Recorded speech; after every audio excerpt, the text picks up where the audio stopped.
Le quartier 8 de Sa Majesté Dieudonné Donchi, tout comme les autres quartiers de Mbanga et du Cameroun, aspire à un idéal de vie qui passe par l'assouvissement des besoins primaires et essentiels tels que l'eau et les infrastructures routières de base. Ce point d'eau, qui constitue une importante source de ravitaillement pour plusieurs quartiers, pourrait être mieux aménagé de sorte à en faire une gigantesque réserve pour toute la ville de Mbanga, mais aussi et surtout un point touristique. La dite proposition a été faite plusieurs fois aux autorités communales et tout récemment encore lors de l'atelier de 3 jours sur le parachèvement du plan communal de développement tenu au Centre de promotion de la femme et de la famille.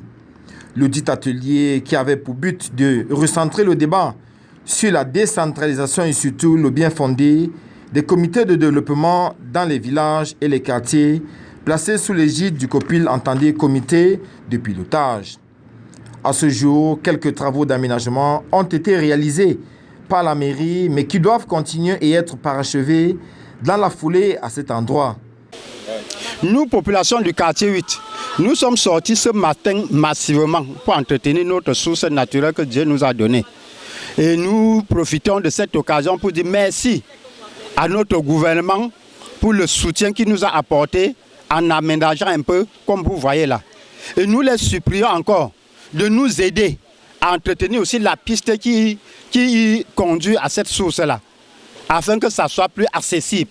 Et je vous rassure que cette source, il y a beaucoup d'eau. Les techniciens qui ont fait ça, ils m'ont dit qu'on peut capter cette eau aussi, de façon que ça alimente tout Mbanga. Donc je vous rassure, il y a plein d'eau ici. On est en Mbanga, on souffre de l'eau, alors que vraiment, je vous rassure qu'au quartier 8, cette source est naturelle. Les doléances suscitées permettront de valoriser les efforts réalisés par la commune et les populations du quartier 8, tout en viabilisant sans cesse un lieu d'approvisionnement d'une ressource qui tente à disparaître ou simplement à s'amenuiser au fil de l'accroissement de la population mondiale.